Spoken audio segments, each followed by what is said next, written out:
quick look back at the game at Plymouth a week ago. Your reflections on that still the same as you said at full time? Yeah, I think so. I'm not one to get emotionally carried away after games. I think you've got to certainly, educate yourself and, be really mindful of what the game and the performance levels, and, obviously then the result comes thereafter. But because I think we've got enough time through the week to train and, like you say, educate the players and the staff itself. But certainly for the first few days of being in charge, what we delivered and what we asked to carry through, 90% was very, very pleasing. Obviously with the 2 individual errors, cost us, which probably possibly affected the result, but in the main, some good things. The group are learning about you, you're learning about the group. One of the main things I think you probably would have taken away with the fact that they're going to fight till the end for you. Yeah, I think it's a given, to be honest. I think that's not because they're here or because I'm here. I think as a professional athlete, there's a choice in many things you do, whether it's recovery runs, sprints, etc. The work ethic, I think that's a choice, and when you're a professional, you have no choice. The choice is to always do the the correct thing, and we had that in abundance on Saturday, and hopefully we'll have it more thereafter. One of the things that the club has struggled with away from home this season has been creating chances, but you got the 2 goals and had other opportunities as well. Yeah, it was pleasing. I thought it was 1-0 up. We had a good chance, and Jordan obviously with probably his own biggest critic, because it's a great chance for himself. But again, with the work ethic that he put in, he creates more, and probably created the first opening for us as well. And you always want the strikers to go in the bravest areas. But like you say, I thought the team created them chances. Obviously, when we were down to 10 men, there were fewer. But even with that, I think the compliments from their staff afterwards, and as though we were still very competitive, and like you say, we possibly should have got a positive result. Of course, tactically there'll be times that you can and you can't, but will that perhaps be the message a bit more away from home, that you are to take the games to teams? I think it all depends on the merit. We've got to be careful where we're at and what the league and competition that we're in, and be mindful of what selection of players and ability of the kind of choice that we've got to go and achieve these goals, and that'll be on a game-to-game basis. Tom Eaves' first goal in his second spell for the club. I don't know how much you know of Tom's story, but as you've probably seen in the aftermath, it was a really big thing for him. Yeah, absolutely. Tom's been a real good professional, hasn't he, for years. Been at various clubs, represents himself and the club very well. You could see what the goal meant to him as a person, as a professional. So you want more of that. You want them to evolve as people, as players within the group, and it'd be an important person within that. You've got injuries in a few different departments, but one of the areas you are quite strong is up front, where you've got kind of 4 players vying for that shirt as well. Yeah, listen, any competition or any football club, competition for place is vital. That's one thing we're lacking at the minute. We do have too many injuries. We've got bodies, that we need back fit, to add that little bit of dynamic kind of tendency to our game. But the lads who are training and available at the minute are doing everything that we ask for them, and they'll be up for each challenge. Those that are training available got a busy schedule coming up. The festive fixtures always throw plenty of challenges at you. Are you looking forward to that's coming up? Yeah, it always does, doesn't it? It's great for the fans, the festive period with all the games and the results, etc. And we've got some great challenges, great games coming up ourselves. So, fingers crossed we can give a good account of ourselves, re-energise, and regroup and go again every time. You've probably got used to chaos, having been through the door and not really sat still since you have. But does perhaps all those games coming so quickly, and the fact that you can put points on the board in that short space of time, kind of acts as a motivating factor? It depends how you look at it. Like I say, I've still been here a matter of days. Ideally, with the games, you'd like so much more time on the training ground, but then you're very conscious of the bodies that you've got, that you don't want to lose any more, and with the games coming up, that you need to make sure you maintain your energy levels and etc. for the game. So there's a balance to be had at the minute, and there's a frustrating balance for myself, because I love being on the training ground, love coaching, and it's important that the lads certainly are well drilled in what we want, and that might have to take a little bit of a backseat in a kind of short term, but I'm sure in the medium long term we'll see the benefits. And kind of staying on that subject, this week has been the first free week in inverted commas that you've had to have a full week on the training ground. Have you enjoyed that with the lads? Yeah, very much so. Still getting to know people around the training ground, names, etc.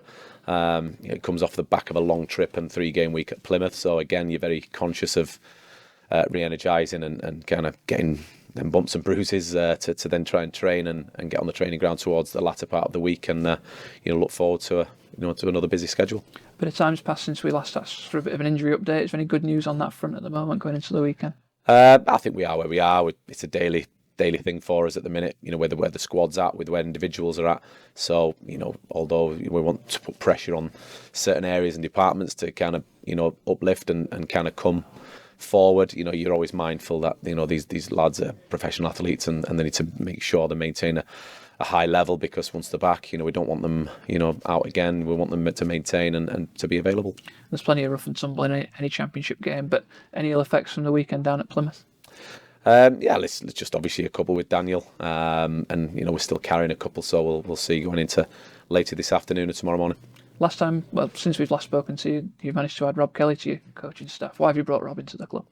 I think it goes without saying. You look at Rob's CV, his vast knowledge of the game, his vast, experience around the game with people, etc. And obviously on the training pitch is second to none. So it's a great addition to myself, and a fantastic addition for the football club. And you quickly integrated into working with the staff already here, like Dan Green and Scott Brown. But good to have another fresh voice and set of ears. It always is. I think you need a strong staff around you. I've never been successful, no matter wherever I've been, on my own. I've always had a real strong, structured, well-renowned staff around me, and this will be no different. And the guys that you mentioned, it's been great to get to know them in the initial stages, and they're a big part of what we're doing going forward. And a quick word for Wayne Carlisle, who left the club recently. He kind of handed the baton on over to you, but I imagine he helped the settling in process as well. Yeah, I mean, I didn't really know Wayne before coming in. Actually, I never really come across him, but the short period that I spent with him, I think his integrity is. Very humble, very hard working, very professional. So, I've only got good things to say about him. And just a nice, easy challenge coming up at the weekend, Leicester City away. I mean, in terms of wanting to be in the Championship and wanting to face the best teams, this is exactly what you want, isn't it? Yeah, absolutely. That's a challenge, isn't it? You can look at it two ways. You can either meet the challenge head on, enjoy, relish it, or the latter. But we'll be certainly doing the first, and we'll be prepared, and we'll relish it. You might have heard Rotherham United referred to as underdogs perhaps in this division before. Is that a tagline you kind of embrace, or you wanted to kind of shake that off? How do you feel about it? I think you just got to be comfortable in your own skin, however that may look. You've got a period where you know where you are in the football pyramid, be comfortable with the expectation and the criteria and the reality of it, and you'll always be very conscious of where you want to be and what your challenges are, and Saturday will be no different. And finally, because of the performance down at Plymouth, I know we didn't get the result, but that does give you a really good platform to go off in terms of away performances. Yes, of course it does, and you always want a foundation to build from. Saturday was that. We'll be looking to build from that foundation, and like you say, fingers crossed, we'll have more positives. We'll have more bodies back in the coming weeks, hopefully, and going into January, we'll see. So firstly, Vic, I noticed you took a bit of a knock during Saturday's game, but you've been playing through the pain barrier. Is that something that you've been doing for a while and prepared to do? Yeah, I think as a professional footballer, I think everyone's playing with pains and niggles, and I don't think you're ever fresh. You might be fresh the first couple of games, but then it's just you got pain, and that's just how it is. But I think I'm not the only one for sure. I mean, people in there, bodies aching here and there, and especially during this Christmas period as well, where the games come very tight. This has been Leam Richardson's, the new head coach's, first full week on the training pitch. How have you found that from a player's perspective? Yeah, it's been good. I mean, it's been a different voice, it's sort of different, thinking about different things and acknowledging different things. It's been good. Such is the schedule at the moment. He's already been in the dugout for 2 games, despite this, as I just said, being his first full week on the training pitch. Both defeats, but encouraging performances, especially at Plymouth on Saturday. Yeah, I thought we played well. I think we deserved something more out of that game. Just very unlucky how to concede in the dying seconds, really. So, no, I mean, the moral's high. Like I said, I'd always said, we're a big family and we always believe in each other and in ourselves. So it's going to be a fun but hectic period now coming into Christmas. As you say, a lot of teams down to 10 men, 2-1 down as well. They'd thrown the towel in, but we did at least get ourselves back into the game and even had chances to win it in the end. Yeah, absolutely. I mean, that's what we said after as well. That's our minimum now going forward. I mean, everyone fought, we blocked shots, we tackled, we ran, we played offensive, we got our shots off. So it was good to see, and I think we took some confidence into that. You've always sort of spoken warmly about your time here and the positive environment up at Ramwood. Is that togetherness, as we've just alluded to, is that very much still there? Yeah, absolutely. I mean, it doesn't matter who you are. Everyone's down on the same page, and I think the new gaffer's come in and he said that that's the main bit, and I think we always have been. Everyone's supporting each other, and we're just there for each other. So I think it's a great environment to be in.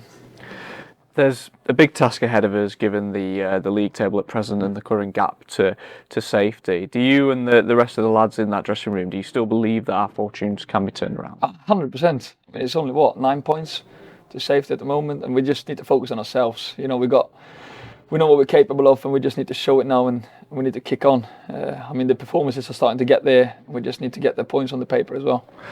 Challenges don't get much tougher than a trip to the runaway leaders as it goes, Leicester City. Your former club, of course, and I believe it'll be the first time you've gone back there since departing.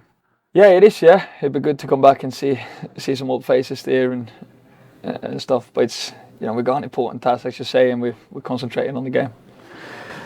Onto the game itself, as you quite rightly moved me on to, we all know how good Leicester have been this season, but does the opportunity to go there and take them on, does that excite you and the rest of the team? Yeah, absolutely. I mean, we played them at home, and I thought we did very well against them. We were unlucky not to win or to get away with a point anyway, and now we look forward to the task, and we can't wait to go, really. Yeah, it's interesting you mentioned that game. It was one of the earlier in the season, wasn't it? And like you say, push them really close. I mean, that must give the lads a little bit of belief going into that game that we can mix it with them on our day. Yeah, absolutely. We know we're a good team, and we have some good quality in that dressing room. And we're not afraid of anyone, really. We just want to go out and play our football and work hard, and we can do that anyway. So yeah, we really look forward to it. Finally, just reflecting on 2023 as the year is drawing to a close now, would you say it's been one of the best of your career with what you've managed to achieve, both individually and with the team? Yeah, definitely. It's been a very good year. I mean, the way we ended last season is very high up there, if not the best memory I have. So, and I want to achieve that again. That's what we set out to do, and we look forward to this next 2022, 23 next games.